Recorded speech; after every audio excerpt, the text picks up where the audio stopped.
Hello everyone. Thank you so much for joining LinkedIn Live today. My name is Lina Yasutena, and together with the Recoupex team, our goal is to share with you tips and tricks on how you can recover cargo claims. Have you ever had a cargo damage when you submitted a claim to a liable carrier, ocean carrier, or airline? And then crickets, you followed up, and nothing happened, or a shipping line rejected claim. Well, I don't want this to happen for you anymore. And that's why these weekly lives will be designed to support shippers, exporters, importers globally to prepare and win your claims much better at the higher levels and much faster as well. I am managing director at Recoupex, global cargo claims recovery hub, where we serve exporters, importers, freight forwarders, and marine insurers to recover cargo losses when cargo was damaged in transit from the shipping lines. So today our topic is single most effective way to recover losses, what you should do. I already received several of your questions. We will deep dive into these questions in a moment. Just give me 1 second and let me share a screen where we will be able to enjoy our conversation. All right, so here is a very quick statistics, which you need to know before you start digging into cargo claims process, evidence gathering process, because it opens eyes to everyone. How much money do shippers lose due to cargo damages? First number, 1 out of 10 containers in transit is damaged. Second number, 8 out of 10 cargo claims are rejected by shipping lines. It means shipper submits claim and then these claims are not paid. And the last number is 1 out of 10 cargo claims is settled at the 15% of original claim value. So you can imagine, if only 1 out of 10 claims is settled at the 15% level, what is the loss global community of exporters and importers have to absorb? What is the situation post-COVID? Please allow me to confirm that looking at the cargo transportation trends, it looks like we are entering into post-COVID area. So the business landscape. The business landscape today, we have increased freight rates, and we don't have a positive outlook that these freight rates will reduce this year. So it means freight rates will be at the highest level still. Second, increased cargo insurance premiums. If you are exporter and importer and you insure your cargo, you can confirm that premium for this year has been increased by marine insurers due to excessive loss ratio. Third point, 95% of cargo exported from India, China, and Middle East is not insured. And 60% from Europe is not insured. So it means that every time cargo is damaged, water damage, physical damage, reefer malfunction, it means that exporters have to absorb these losses themselves. If you are a freight forwarder or NVOCC, you would agree that there are challenges with liability insurance cover.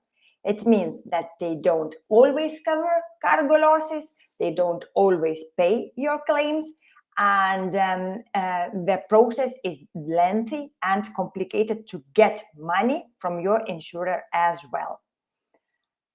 What next?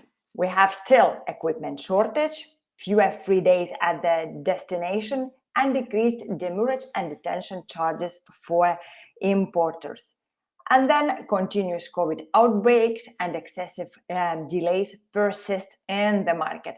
So that is the landscape where exporters and importers operate globally. What trends do we notice from our clients with whom we work on a daily basis, and why it is important for them to reduce losses from cargo claims? The clients with whom we work notice that cargo claim is one of the areas where they can tap into to cut losses. It's also one of the areas which helps substantially reduce insurance premium if you have insurance.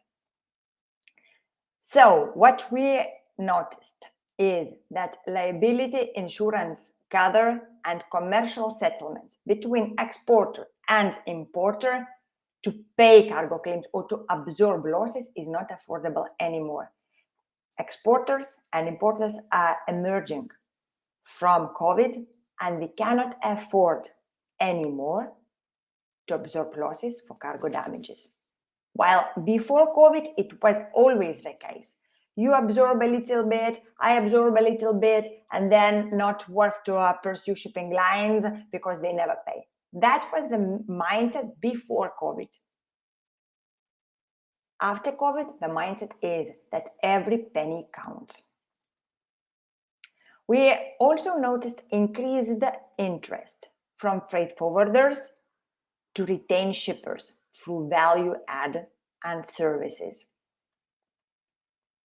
That's why cargo claims for freight forwarders is a primary focus to help their clients recover losses from the actual liable carriers. We also noticed increased interest to upskill team to win claims, but also to avoid claims.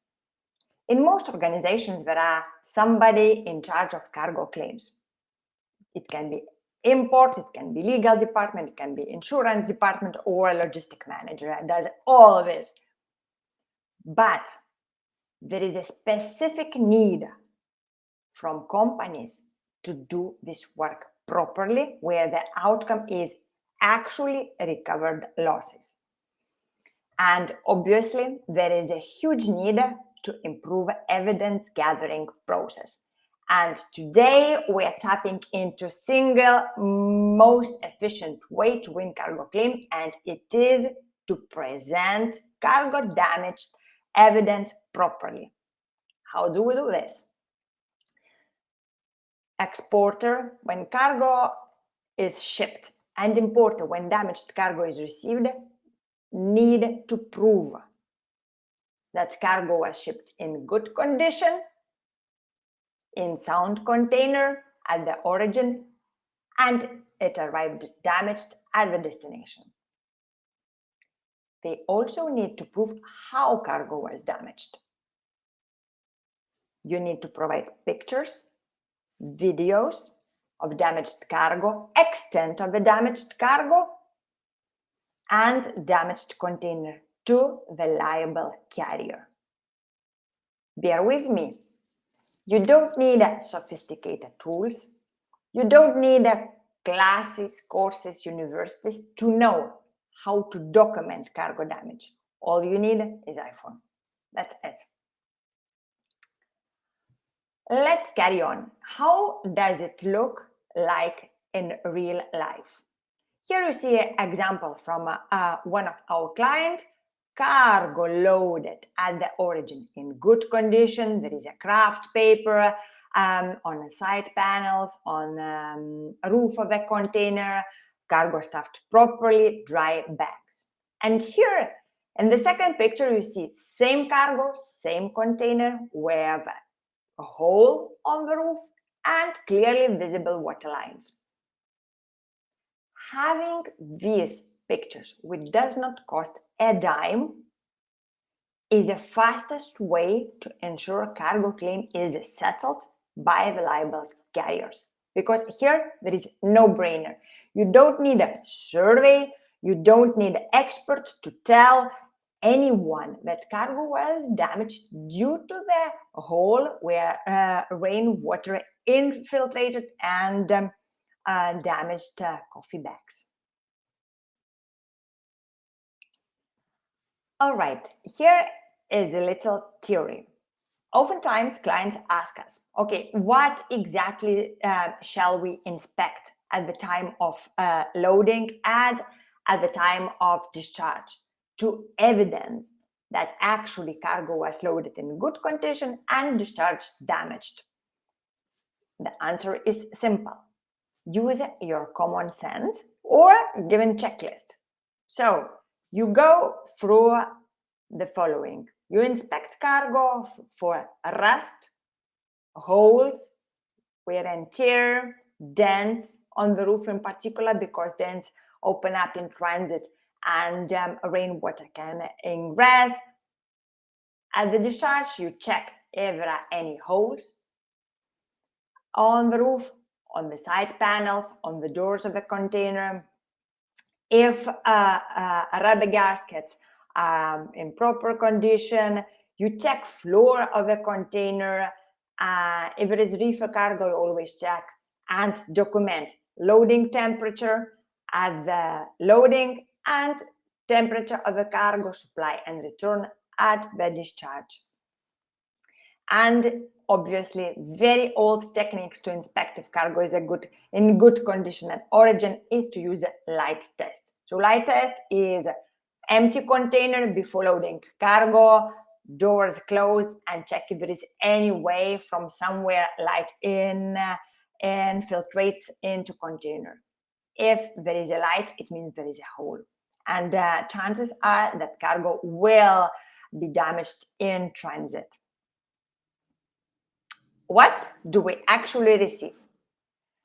Even if theory is super easy, that you check container and cargo at the loading, you take pictures and videos with iPhones at the loading and at the discharge, there are many shippers globally who still submit evidence like this.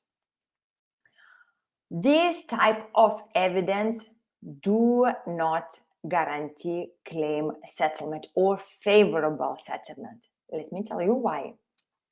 Here in the first picture, you see 2 coffee beans damaged. There is no way importer can claim half of a container wet or 10 bags of coffee damaged. If the only evidence of a damaged cargo, you have a similar picture like this. Second picture, again, it's a handful bag of onions wet. We can suspect that most probably picture is taken from the container floor, but we cannot be sure, right? The third picture as well, bags of rice. What is the damage? What is the extent of the damage? It's no clue. Fourth picture, there was very expensive designer dresses exported and damaged in transit. From this kind of picture, it's very difficult to assess what is the extent of a loss, right? And shipping lines, these arguments will always use against you. So now, once you know how to protect yourself. Here again, 5 onions damaged out of full container, or was it a full container total loss? You get my point, right? Here are several examples of a good damaged cargo evidence, which we receive from our clients. So you see at the discharge, container doors cut. Here you see a hole, clearly visible. Here you see as well physical damage. Here, side panel of the container was cut and cargo was pilfered in transit. And again, a reefer malfunction damage. These pictures give us idea also on the extent of the damage, that it was not only 5 lemons, it was not only 1 carton of mangoes damaged. We clearly see that extent is bigger, and then we can link these pictures to actual calculation. How many bags or cartons were actually damaged? Always bear in mind, the less is more. When you submit claims to liable carriers, don't need to shoot all the evidence which you have or all the information you have. Be very strategic and organized. So, if you claim cargo loss, make sure you provide to shipping line VGM, warehouse weight slip at the origin, seal number at the destination, or picture of a broken seal at the destination. When you have water ingress claims, make sure you show container defects, holes, dents, rust, floor, poor rubber gaskets. Always direct your defense and your evidence to specific nature of a claim. And when you claim reefer damage, always prove through pictures, videos, survey reports that cargo was duly pre-cooled, duly stuffed, duly packed at the origin. And then, of course, you show that cargo arrived damaged at the destination. And you also have evidence, not only data loggers. You can take pictures of the device proving that supply and return temperature are excessive. Just an example, how to structure defense. And here is the only one legal bit for today.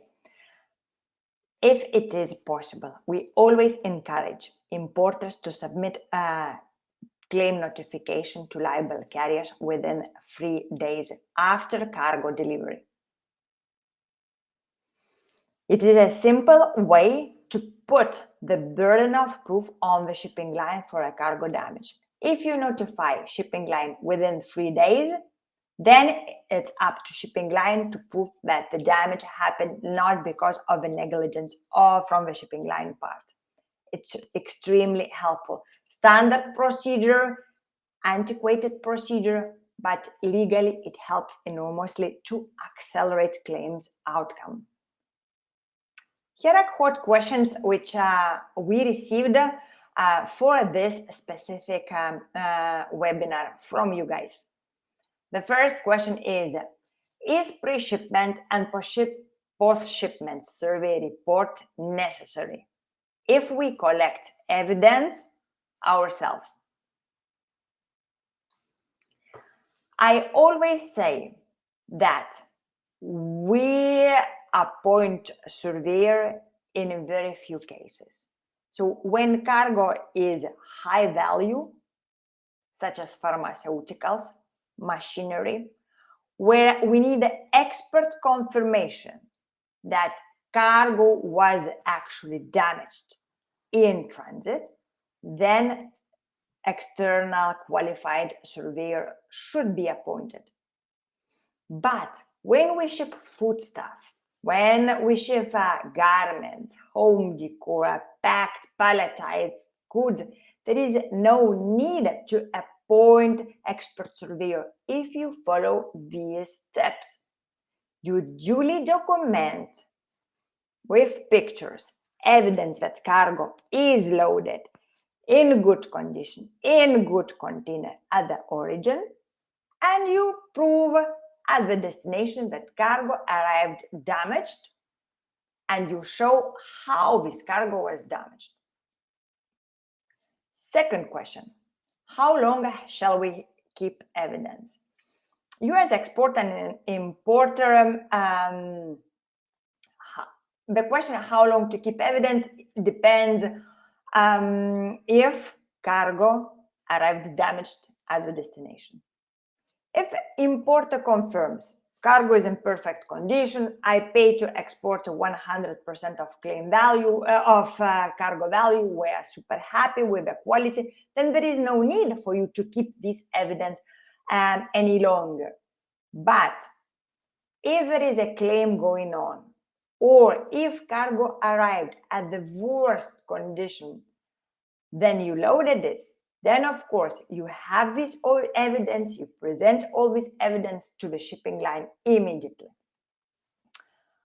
The third question which we received for this webinar was how to make sure warehouse takes cargo loading pictures correctly. There is no way to make sure. There is only way through education. So the best way is, together with the shipping instructions, you submit to your shippers if you are freight forwarder, or if you are a shipper, you submit to your warehouse. Make a very handful bullet points. What warehouse needs to inspect before loading cargo into container, and what pictures they need to show you. So one of the picture can be that container is in sound condition, where container number is clearly visible. Second picture could be that craft paper is properly lined up.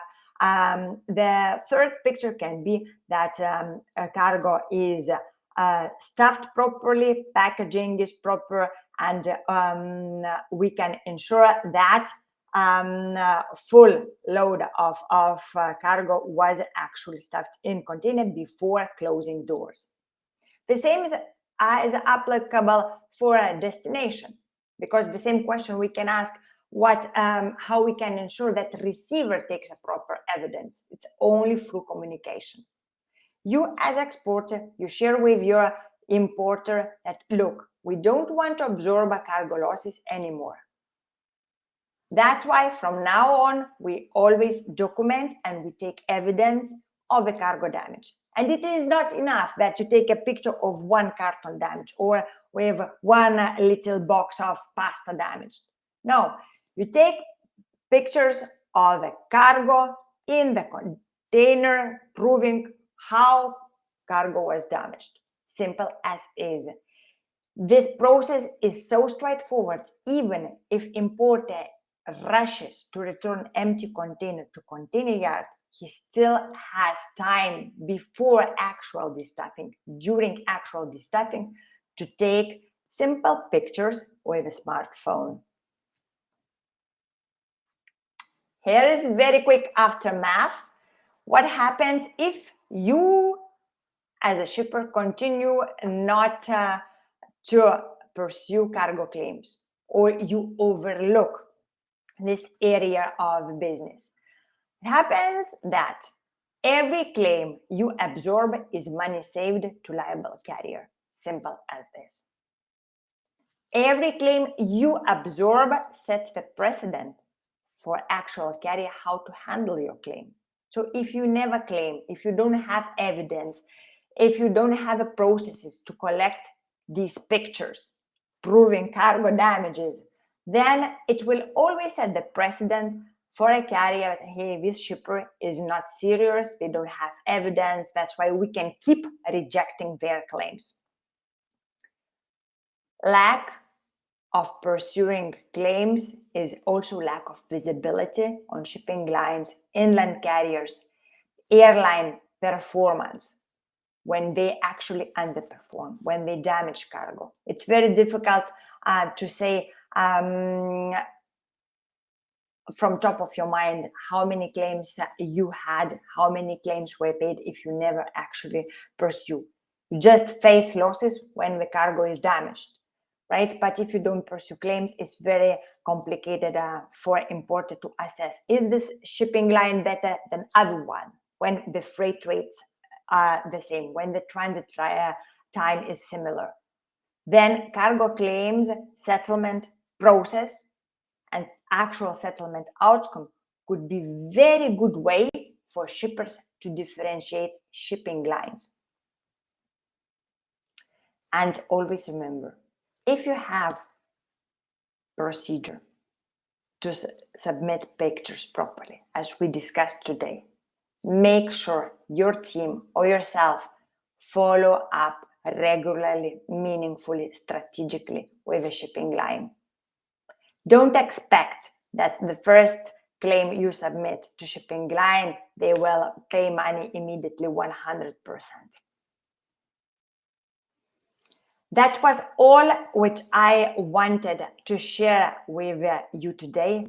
Our intention with a Recoupex team is that lack of knowledge, lack of time should not be excuse for shippers globally to absorb losses.